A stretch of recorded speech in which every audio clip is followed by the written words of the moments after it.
পুজোর ঘরে 3 বারের জায়গায় 4 বার শঙ্খ বাজালে মায়েরা ভয়ানক রেগে যায়।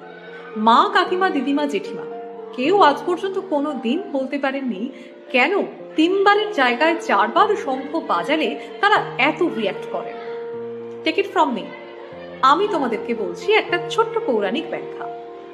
আসলে যখন সমুদ্র মন্থন হয় সেই সময় ব্রহ্মা, বিষ্ণু, মহেশ্বরকে আহ্বান করা হয়েছিল 3 বার শঙ্খ বাজিয়ে, আর অসুররাজ বলিকে আমন্ত্রণ জানিয়েছিল 4 বার শঙ্খধ্বনির মাধ্যমে। তাই মনে করা হয় 3 বারের বেশি শঙ্খধ্বনি মানে তা অসুরদেরকে অর্থাৎ কোনো নেগেটিভ এনার্জিকে আহ্বান জানানো। ঠিক সেই কারণেই মাত্র 3 বার শঙ্খ বাজানোর কথা বলা হয়।